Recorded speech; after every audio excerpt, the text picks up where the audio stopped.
insister sur deux éléments qui me paraissent fondamentaux. C'est d'abord cette histoire de falsification du communiqué final de la CEDEAO. Nous étions en train de finaliser notre déclaration ce matin lorsque l'information nous est parvenue. Nous avons essayé de voir et nous avons vu effectivement qu'il y avait un document qui était parfait, qui était totalement différent de celui sur lequel nous avions procédé à l'analyse hier. Il est certain que nous n'en resterons pas là. Je suis convaincu que les partis politiques aussi n'en resteront pas là, parce que je ne sais pas quel terme utiliser, mais c'est totalement inadmissible. Et c'est symptomatique de deux choses. D'abord, de la nature réelle de ceux qui dirigent le Togo. Nous n'avions aucun doute là-dessus, mais les pairs de la CEDEAO, les partenaires qui avaient encore le sentiment qu'on pouvait accorder une certaine confiance à ce régime en place pour procéder aux réformes, pour conduire des élections transparentes, etc., je pense que là, on vient de les mettre devant le fait accompli. Et à un moment donné, quand même, il faut être en mesure d'en tirer les conséquences. Donc, nous avons mené la démarche d'aller vers la CEDEAO. Nous n'en avons pas eu le temps, matériellement parlant, mais nous allons inclure, bien sûr, dans notre déclaration, cette situation totalement inhabituelle. Je pense que c'est inédit. Je ne sais pas si c'est arrivé dans d'autres pays qu'à la fin d'une conférence internationale, qu'il y ait plusieurs versions dans le document officiel. C'est inédit, mais c'est le Togo. C'est comme en 2005, lorsqu'on a vu un militaire courir avec des urnes, c'est au Togo que ça se passe. Ici, c'est le Togo comme quelqu'un des éléments. Donc ça, c'est vraiment le premier élément. Et c'est symptomatique de la nature réelle de ce pouvoir en place. Mais à mon avis, c'est aussi symptomatique du fait qu'il y a un désarroi qui est en train de s'installer au sein de ce pouvoir. Parce que si on veut être faussaire et le faire de façon aussi grotesque, merci du terme, c'est que vraiment vous êtes dans une situation totalement, vous êtes perdu, vous vous sentez perdu. Vous n'avez pas eu le temps ou la sérénité nécessaire pour procéder à votre travail de faussaire dans de bonnes conditions. Et donc, tout cela m'amène au deuxième point. Lorsqu'on me dit que les Togolais sont découragés, je ne comprends pas. Et je remercie Jean-Louis pour son intervention. Quelqu'un aussi a dit la même chose. Comment est-ce que les Togolais peuvent dire qu'ils sont découragés? Aujourd'hui, Raphaël l'a dit, c'est maintenant que le processus vers la libération de notre pays a commencé. Ça a commencé le 31 juillet. La CEDEAO nous a mis sur la voie. C'est un processus qui commence. Et c'est à nous de conduire ce processus jusqu'à son terme.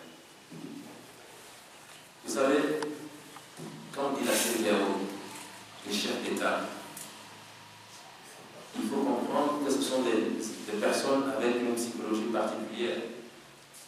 Ils sont entre eux, chefs d'État, et dans la mesure du possible, ils apporteront toujours un soutien à leur père. Mais la situation du Togo est telle que, quand vous lisez ce document, vous vous rendez compte que la CEDEAO est en train de lâcher le pouvoir togolais. Ça, j'en suis convaincu. La CEDEAO est en train de mettre en place le processus pour que nous, Togolais, nous puissions nous en saisir, pour que nous puissions bâtir quelque chose sur les acquis, parce que les acquis, il y en a dans ce document. Et la suivante, il y en a, mais il y a aussi des acquis. Et si nous nous battons, si nous focalisons sur ces acquis, si nous cultivons notre détermination, moi je suis convaincu que ce mandat-ci, c'est le dernier mandat du président Faure et que l'alternance, nous allons trouver. Donc, ce sont les deux points sur lesquels je voulais vraiment insister. Et je prie les Togolais d'arrêter d'être découragés. Et je prie les Togolais d'arrêter d'être de simples spectateurs de leur propre destinée. Notre destinée nous appartient.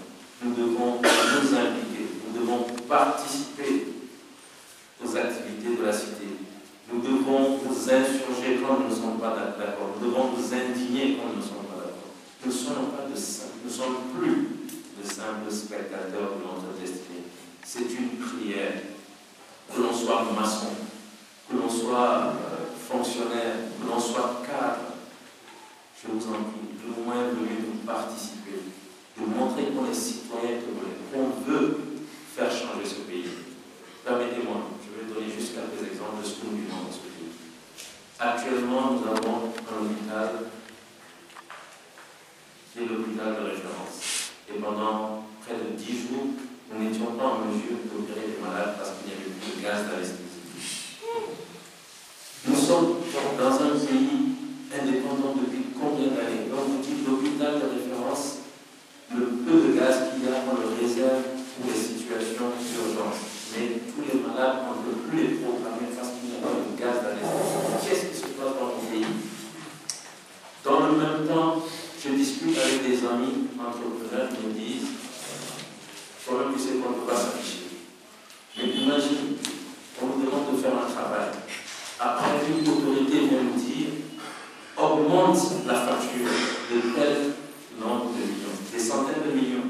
Et quand j'ai calculé avec cet argent, le CHU va s'acheter 3 semaines.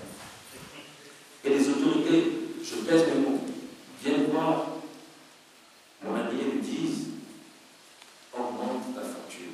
Nous-mêmes, nous allons nous charger de récupérer les fonds avant que l'argent ne parle. Une bien moi, vous avez. Ce sont des situations réelles. Mais mes amis, que l'on soit d'une telle ethnie ou d'une autre, que l'on soit d'un parti politique ou d'un autre parti, est-ce que c'est ce que nous voulons pour notre pays? Que cet argent qui aurait pu servir pour le bien de tous, que 2 ou 3 personnes prennent cet argent? Et quand on appelle au changement, quand on dénonce des situations, ce sont des choses comme ça que l'on dénonce. Je pense que nous devons le comprendre. Et moi, j'invite les frères et sœurs du parti uni qui veulent le changement, parce qu'il y en a qui veulent l'alternance, que le moment est venu. Le moment est venu, je vous assure qu'ensemble, nous pouvons sauver le Togo. Ensemble, nous pouvons sauver le Togo de façon totalement pacifique. Mettre de côté ceux qui empêchent le développement de notre nation. Parce qu'aujourd'hui, ils sont là, ils ne sont pas très nombreux, ils sont là et ils empêchent le développement de notre nation. Je vais donner que quelques exemples. Vous-même, vous savez quels sont les exemples réels des choses totalement malveillantes qui se passent dans notre pays. Il est temps d'agir. Togolais, mon frère, Togolais, ma soeur, le moment est venu. Sors de ta maison, sors de ton bureau, sors du marché. Ne sois plus spectateur de ta destinée. Merci.